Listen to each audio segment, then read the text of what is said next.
안녕하세요. 8.15 모니터 가족 여러분, KB증권의 김앤 민재기 팀장입니다.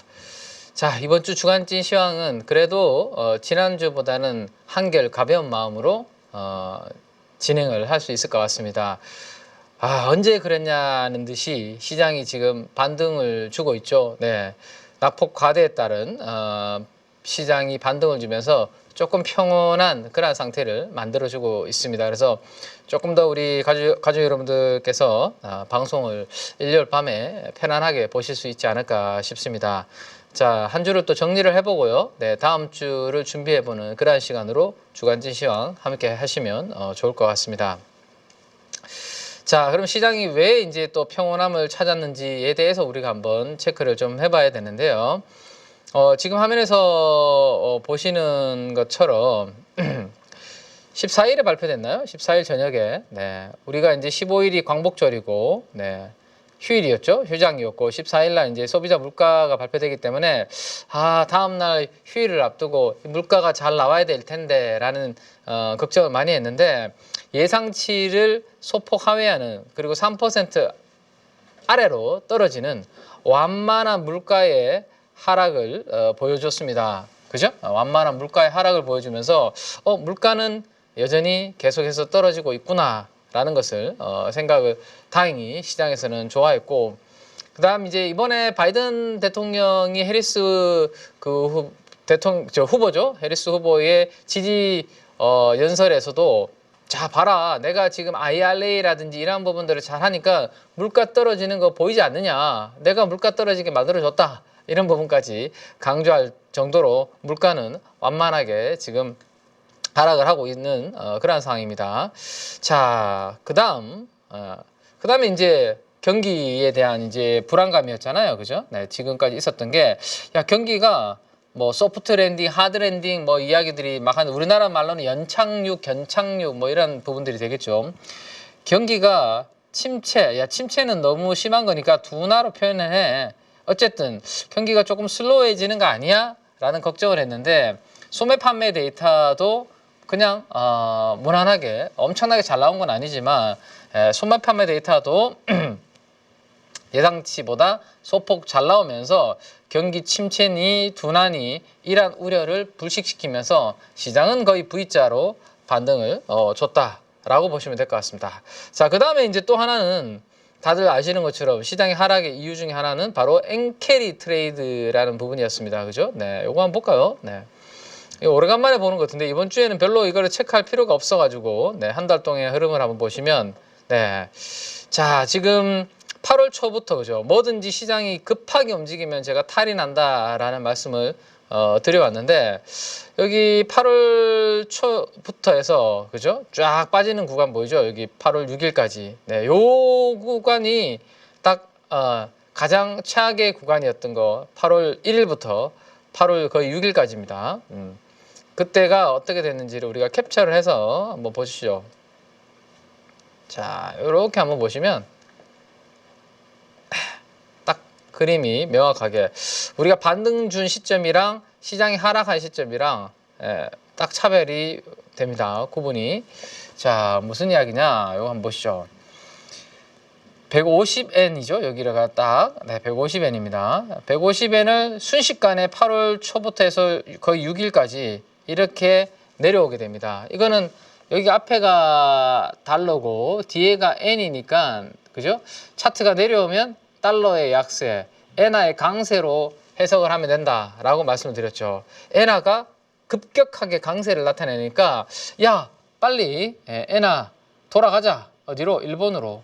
네, 이러한 불안감이 생긴 거죠. 얼마의 자금들이 진짜 청산이 되었고 움직였는지는 우리가 확인할 수 있는 길은 없는데, 값싼 일본의 엔화를 빌려서 어디 막 투자돼 있던 것들이 엔화가 갑자기 급하게 이렇게 되니까 이거 다시 청산 나오지 않냐라는 두려움이 시장에 급락을 만들었고, 지난번에 제가 이 달러 엔의 그림과 미국의 테크 관련된 주식들의 그 빅테크 관련된 주식들의 주가 움직임을 같이 그려서 보여드린 적이 있습니다. 이 엔화가 약세일 때는 테크 관련주들이 강했다가, 그죠? 엔화가 강세 보일 때는 테크 관련주들이 약하더라는 거죠. 그러면 이번에도 요 구간에서 일부 엔캐리 트레이드에 대한 청산에 대한 부분들이 테크주에도 수급적으로 영향을 줬을 수는 있다라는 거죠. 그러면 이게 펀더멘털적 요인이 아닌데 시장이 왜 그렇게 변동성이 컸어요? 라고 물으신다면 제가 지난번에도 말씀드렸죠. 추세 추종 전략, 그죠? 추세가 CTA, 네, CTA 이야기 드렸었고요. 원자재나 환율이라든지 뭐 이런 것들 투자할 때 추세 추종 전략을 취하게 되는데 주식도 마찬가지다.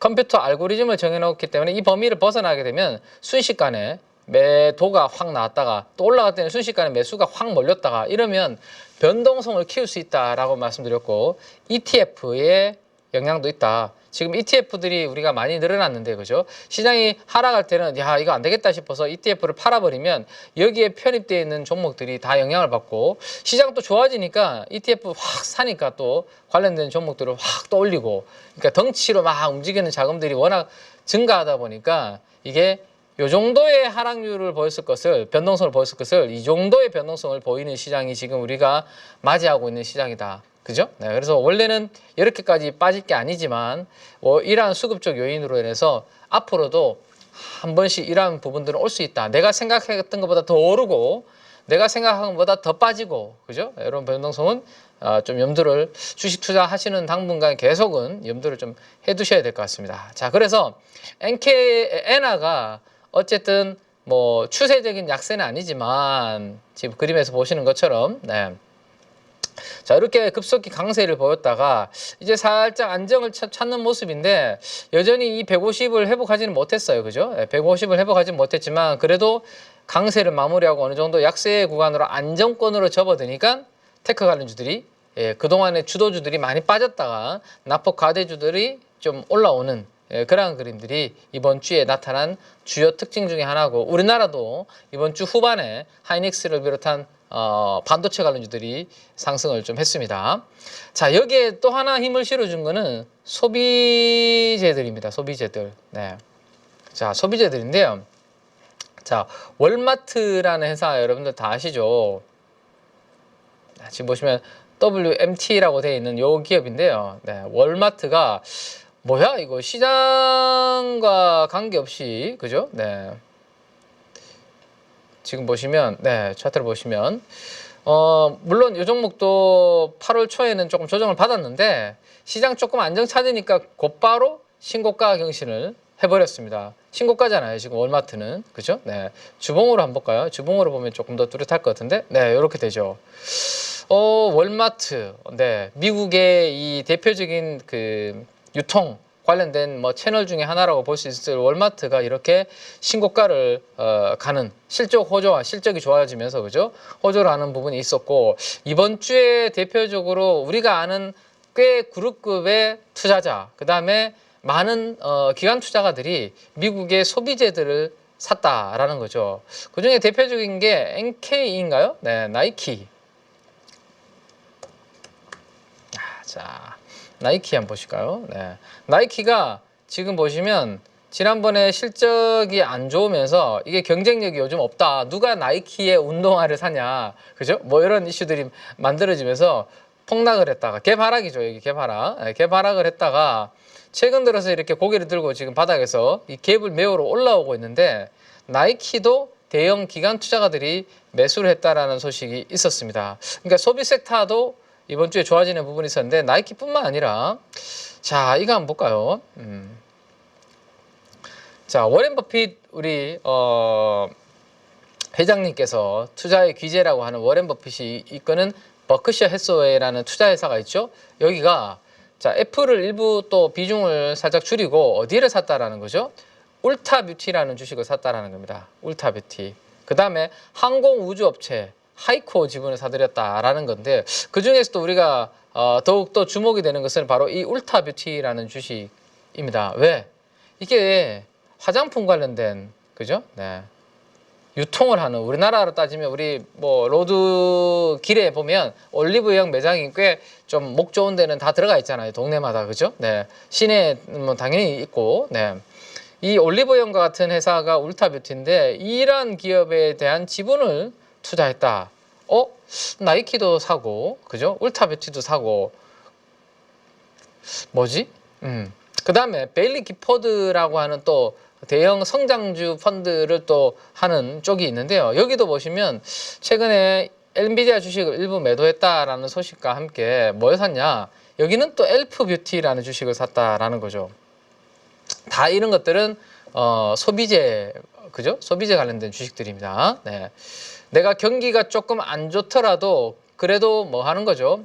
화장은, 네, 기초 화장은 해야 되잖아요. 그죠? 스킨 바르고 세수하고, 저도 아침에 이제 촬영하러 오기 전에 면도 하죠. 그 다음에 스킨 바르죠. 로션 바르고 선크림까지 바르고 나옵니다. 근데 이게 경기가 안 좋다고 하더라도 제가 안 하진 않잖아요. 다른 거를 씀씀이를 좀 줄이면 줄였지. 그러니까 예를 들어서 돼지갈비를 네, 사 먹고 싶은데 돼지갈비는 사 먹고 싶은 걸 꼭 안 먹어도 되죠. 그건 참더라도 스킨, 로션, 면도, 선크림은 내가 웬만하면 이거는 끊을 수 없는 필수 소비재죠. 바르고 또 바르고 또 바르고 그 다음에 바르다가 다 쓰면 또 사고 또 사고 재구매를 계속 해야 될 수밖에 없는 이런 것들을 워렌 버핏 같이 요즘 대형 기관 투자자들이 샀는데 나이키는 약간 성격은 좀 달라요. 그죠? 나이키는. 네. 물론 제가 운동을 안 하기 때문에 저는 운동을 하나도 안 하는데요.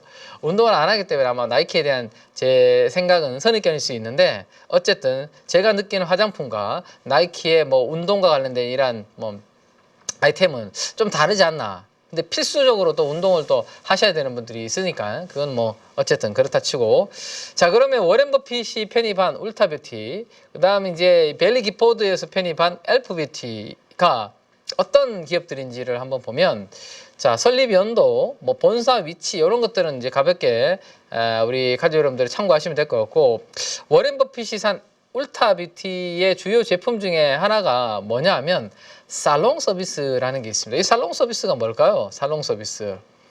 좀 고급 용어처럼 느껴지죠? 네, 살롱 서비스. 네.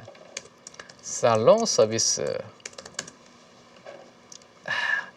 이게 보면 헤어 살롱 서비스. 그다음에 요즘 뭐 그 손톱이라든지 이런 것들 막 네일샵 같은 것들 뭐죠 거리에 많죠. 그래서 살롱 서비스면 이게 헤어 쪽 관련된 부분들도 일부 하고 있는 영역이 있구나로 참고를 하시면 될 것 같아요. 그러면 이것도 진짜 사실 1년에 한 번 하는 거 아니죠? 그죠? 저는 짧게는 2주, 길게는 3주에 한 번씩 저는 이제 머리 커트를 하는 스타일인데 왜냐하면 옆머리를 저는 짧게 치기 때문에 조금만 길어도 지저분하게 느껴져서 저는 뭐 짧으면 2주, 길면 3주에 한 번씩 저는 머리를 헤어 커트를 하는데 그런 것들이죠. 이거는 반드시 계속해서 쓸 수밖에 없는. 네. 근데 지금은 사람으로 이제 하는데 나중에는 로봇이 그런 부분들을 할 수 있을지 잘 모르겠습니다. 아무튼 네.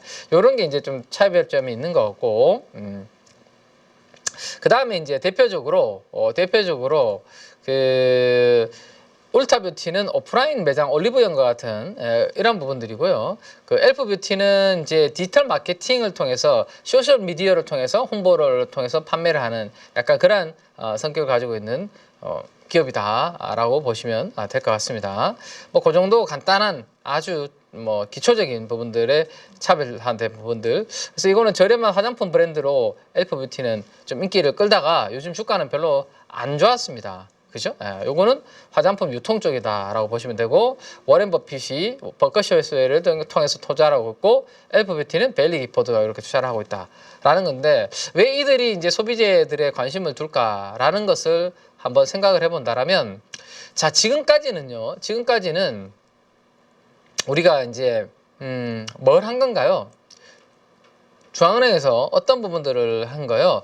물가를 잡는 데 있어서 신경을 많이 쓴 거잖아요. 2020년 3월, 그죠? 2020년 3월 코로나 이후로 엄청나게 이제 보조금을 많이 지급을 했고 그 보조금을 쓰면서 소비가 확 늘어났는데 공급망이 제대로 원활하게 돌아가지 않으면서 물가가 큰 폭으로 뛰어올랐잖아요. 그죠? 근데 이 뛰어오르는 물가를 좀 잠재우려면 두 가지 방법이 대표적으로 있다라는 말씀을 드렸고 첫 번째는 지금처럼 금리를 어떻게 했습니까? 금리를 계속 올려왔잖아요.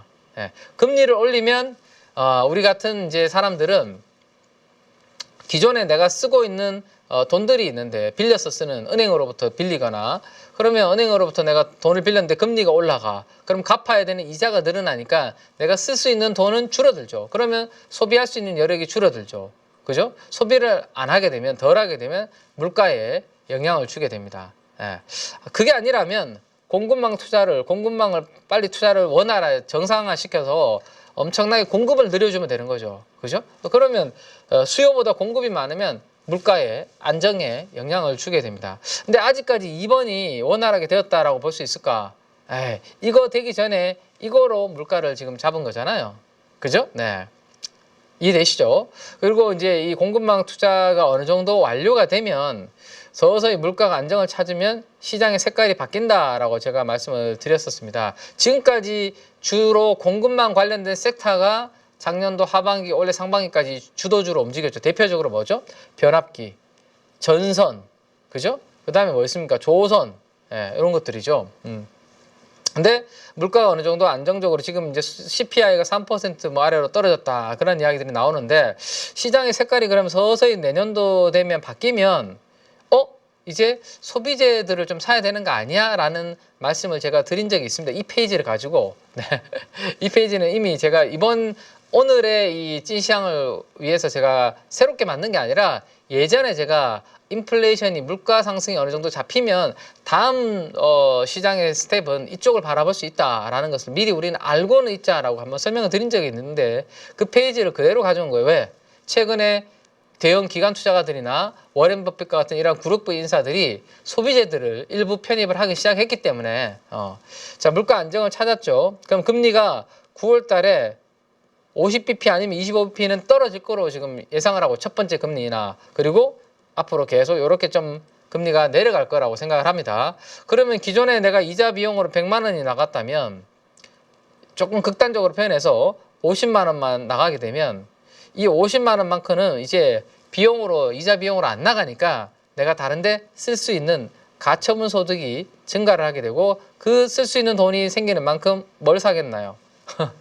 뭘 사겠죠. 예, 뭘 사겠죠. 저도 뭐 옷 하나 더 살 수 있을 것이고, 아니면 뭐 요즘 이제 피부 미용 시술을 안 받은 지 제가 한 1년 이상 된 것 같은데 피부 미용 시술도 한번 또 받을 수 있고 그죠? 네. 뭐 이런 등등으로 연결이 되는 거죠. 그래서 뭔가 소비재들 쪽으로 움직임이 좀 나타나고 있는 게 아닌가라는 생각을 한번 해볼 수 있을 것 같습니다. 네, 그래서 경기 침체 우려 이것도 기사가 하나 나온 게 있죠. 이번 금요일 날 밤에 네, 여기 보시면 어디 갔어? 여기 있네요. 왼쪽 아래쪽에 보시면 Consumer Confidence Beat Expectation 뭐 돼 있는데 이게 뭐냐면요. 미시건 대학의 소비자 심리 지수입니다. 미국의.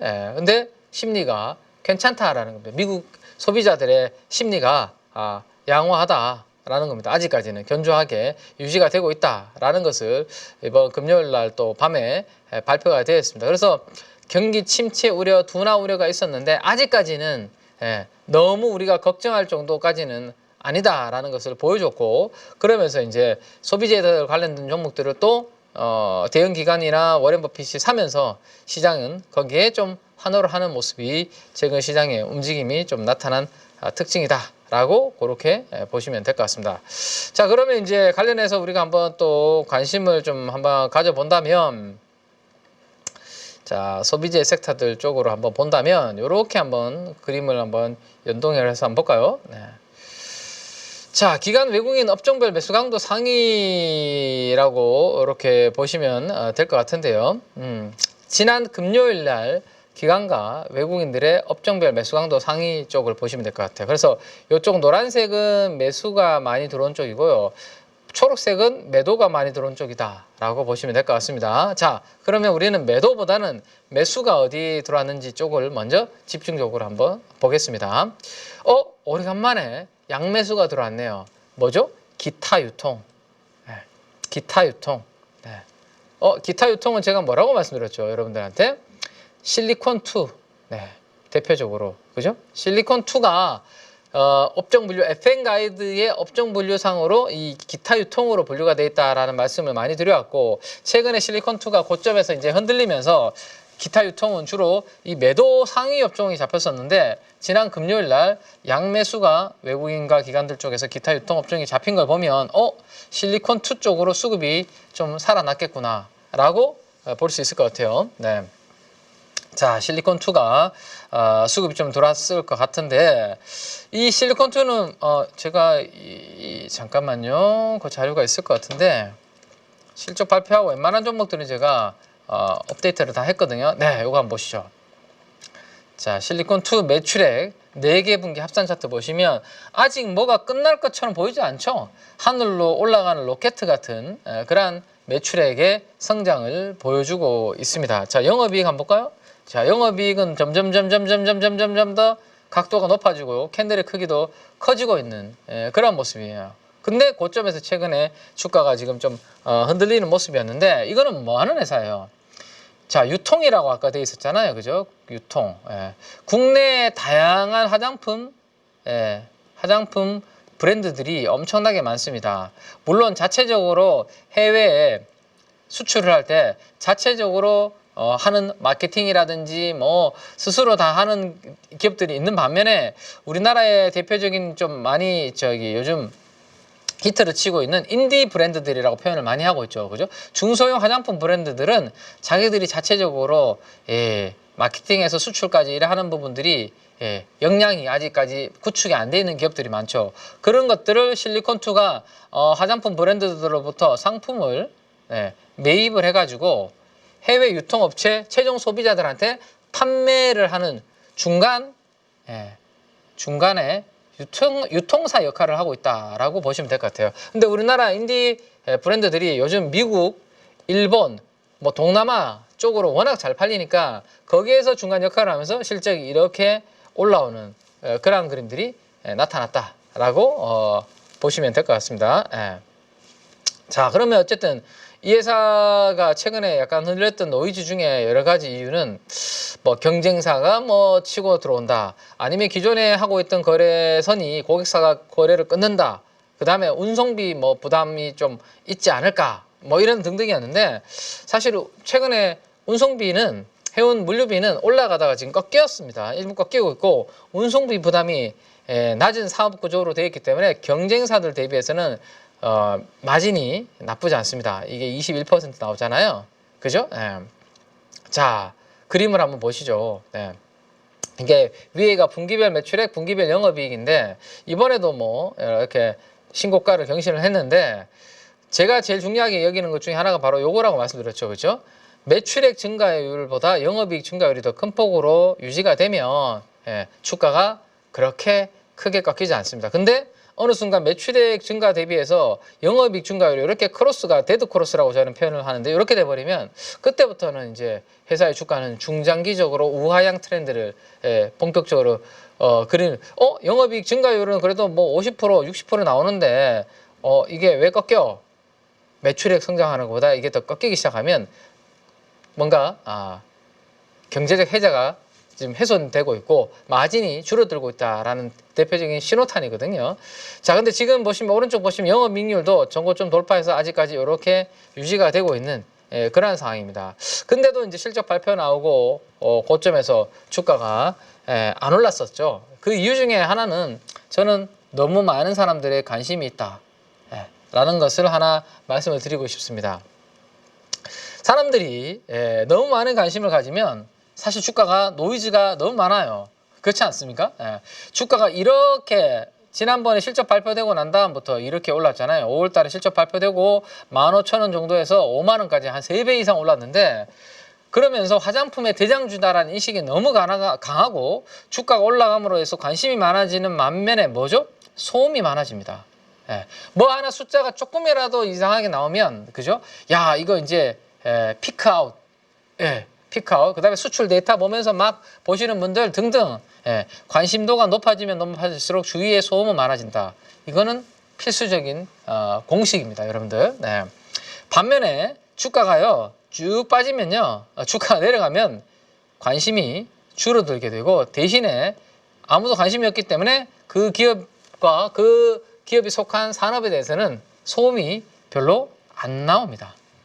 장단이 있죠, 그죠? 예. 그럼 내가 많이 올라가 있는 종목, 좀 관심도가 엄청나게 많아서 조금이라도 뭔가 기스가 나면 소음이 커질 것들을 내가 살 것인가, 아니면 이미 관심도가 많이 떨어져서 주가는 많이 빠져 있는 상태에서 관심이 없으니까 뭐 소음이 별로 없는 기업에 내가 차분하게 조금 시간을 두고 길게 투자할 것인가, 이거는 여러분들의 성향에 따른 선택이죠. 네. 근데 어쨌든 지금 실적 시즌 막바지에 가서 시장의 방향성은, 시장의 분위기는 이렇게 움직이고 있다라는 겁니다. 자, 실리콘2 한번 볼까요? 아까 양매수가 들어왔다라는 말씀을 드렸죠. 아이고, 실리콘2. 드디어 실적 발표했는 날이 언제냐면, 제가 항상 강조드리는 게 이런 부분들인데, 자, 8월 13일 날 실적이 나왔습니다. 그죠? 8월 13일 날. 그러면 요 날이네요, 요 날. 그죠? 아래 위로 음봉이 크게 나왔습니다. 그리고 그 다음 날도 실적 양호하게 잘 나왔음에도 불구하고 장중에 7%, 종가 기준으로 5% 밀어버렸습니다. 이틀 동안 하락을 했다가 이번 주 금요일 날 드디어 이 앞에 있는 두 개의 음봉을 다 커버를 하는 양봉으로 끝났습니다. 물론 여기에는 아까 우리가 봤던 대형 기관 투자가들과 워렌 버핏과 같은 이러한 그룹 인사들의 소비재, 화장품에 대한 투자가 부각이 되면서, 야, 우리나라 화장품 그러면 이제 저평가 아니야? 막 이런 기대감이, 뭐 하나 이제 지금 심리가 안 좋은 상황에서, 그죠? 하나라도 뭔가 좋은 내용이 나왔으면 하는 이제 기대감이 있는 상황에서 딱 터져준 거죠. 때마침. 그러면서 이제 주가가 이렇게 회복되는 그러한 그림이었다라고 보시면 될 것 같습니다. 자, 그러면 단기적으로는 어쨌든 이번 주에 이 양봉, 그죠? 28만 주 기간, 외국인들은 무려 94만 주가 들어왔네요. 네. 이 최근에 이 저점을 깨면 안 되겠죠. 그죠? 4만 원 정도를 만약에 다시 이탈하고 내려간다. 그러면 그때는 최근에 기관과 외국인들이 다 물려버리는 게 되는 거잖아요. 그죠? 그래서 그렇지 않다라면 일단 실리콘2는 주가는 좀 안정을 찾지 않을까라는 기대감을 한번 가져볼 수 있는 그런 모습이다 정도 보시면 될 것 같고, 선택입니다. 이렇게 많이 오른 종목들 내가 위에서 할 것인지, 아니면 나는 더 오르는 종목을 많이 빠져있는 종목 중에서 앞으로 이제 좀 하반기와 내년에 좋아질 것을 찾을 것인지, 그런 것들을 선택을 해야 되는데, 지금 일단 화장품의 대장주는 저런 모습을 만들어냈다 정도 하나 보시면 될 것 같고, 자, 그 다음에 이제 또 하나 뭐 체크를 해본다면, CJ도 사실은 뭐 그 영향을 좀 받았죠. 한국판 올리브영을 샀다고 하니까 CJ가, 그죠? 장중에 15% 정도 상승을 하는 그런 모습이었습니다. 이거는 뭐 제가 그 금요일 날 일발 장전 시간에 말씀드렸던 부분이고, 자, 시장이 이렇게 전체적으로 안정을 찾을 때 우리 8.15 가족분들한테 제가 제일 강조드렸던 부분들 중에 하나는, 저는 가장 빨리 강하게 올라오는 종목들을 제약바이오로 본다라는 말씀을 드렸었습니다. 그죠? 네. 그래서 요 제약바이오가 지금 그림에서 보시는 것처럼 여기 지난번에 8월 5일 날 음봉이 만들어졌을 때 갭을 이틀 만에 메워버렸기 때문에 제약바이오가 그 중에서는 저는 세다라고 생각을 한다라고 말씀드렸고, 종목을 이제 하나를 이제 소개를 해드린 게, 실적이 나오는 제약바이오를 그러면 한다라면, 그렇게 이제 말씀을 드렸거든요. 실적이 나오는 제약바이오를 한다라면 이런 게 있다라고 말씀을 드렸습니다. SK바이오팜, 그죠? SK바이오팜. 제가 이제 저희 플라잉클럽 가족분들한테 KB증권에 뭐라고 써드렸냐면 8월 13일입니다. 8월 13일 날 제가 써드렸던 글을 한번 보내드린 글을 한번 보여드리면, 쭉 내려가면 자, 영업이익률 추정치가 꾸준히 상승 중인 조선, 제약바이오, 방산 소프트웨어 뭐 좀 관심 가질 만한 그러한 위치다라는 말씀드렸고, 특히 제약바이오에 대해서는 이렇게 제가 글을 써드렸습니다. 보시면 자, SK바이오팜에 대해서 자, 이거 보시면 뭐 그냥 확대를 해서 그냥 보여드릴게요.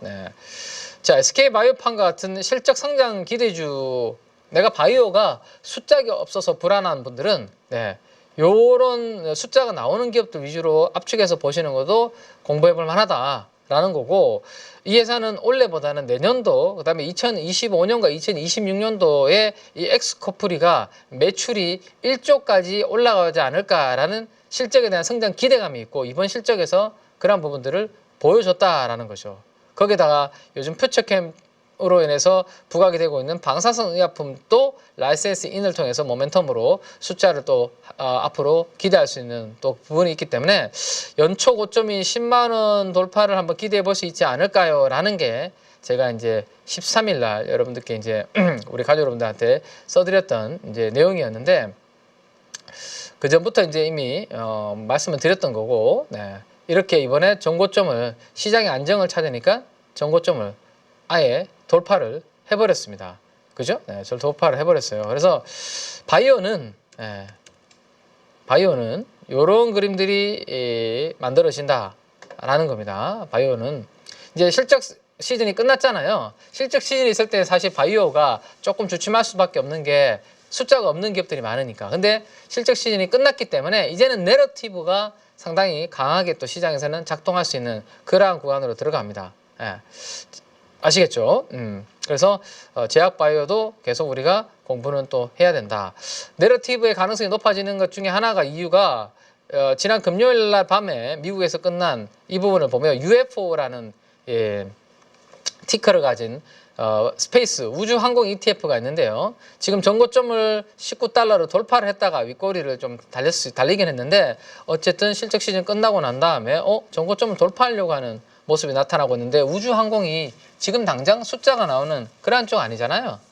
이쪽도 결국에는 내러티브가 뭔가 좀 강해지고 있다. 시장에서는 이제 실적 관련된 쪽만 보다가 이제는 실적 관련된 시즌이 끝났으니까 뭔가 스토리와 이런 부분들을 그릴 수 있는 쪽으로도 일부 가능성을 시장에서는 조금씩 보여주고 있다. 그렇게 한번 보시면 될 것 같습니다. 아시겠죠? 자, 그리고 마지막으로 여기에서 한 번만 더 정리를 해드린다면, 자동차도 대표적인 소비재죠. 그죠? 다만 이거는 진짜 경기가 좀 좋아졌을 때, 왜? 고가잖아요. 화장품은, 그죠? 10,000원, 20,000원 비싼 건 화장품도 있지만, 조금 우리가 그래도, 계속해서 재구매를 할 수 있는 부분이, 자동차는 한번 사면 5년, 10년 길게 타잖아요. 왜? 비싸잖아요. 그죠? 그래서 경기가 조금 더 민감한 소비재이긴 한데, 여기 양매수가 들어온 것은 일단은 좀 의미가 있고, 조만간에 이제 그 인베스트 데이가 열립니다. 자동차 현대차에서. 그죠? 거기에서 뭔가 내러티브가 나오지 않을까, 이런 거죠. 주주환원이라든지 다양한 이러한 부분에 대해서. 그래서 그게 있고, 지금이 더운 여름이잖아요. 여름에 뭘 준비해야 되죠? 배당주를 투자하려면 여름에 준비를 해야 됩니다. 그래서 현대차 보통주도 좋지만 현대차 우선주라는 게 있고요. 현대차 EUB라는 게 있습니다. 그래서 내가 배당에 대해서 관심이 있는 분들은 여름에 준비를 하는 게 맞고, 만약에 현대차 그룹에 내가 배당주를 본다, 그러면 보통주보다는 현대차 현대차 EUB 쪽 이렇게 보시는 게 괜찮다. 이 정도로만 정리를 좀 해드리고, 추가적인 자세한 또 설명들은 제가 또 내일 일발장전 시간이 매일 또 아침에 있으니까요. 또 설명을 해드리도록 그렇게 하겠습니다.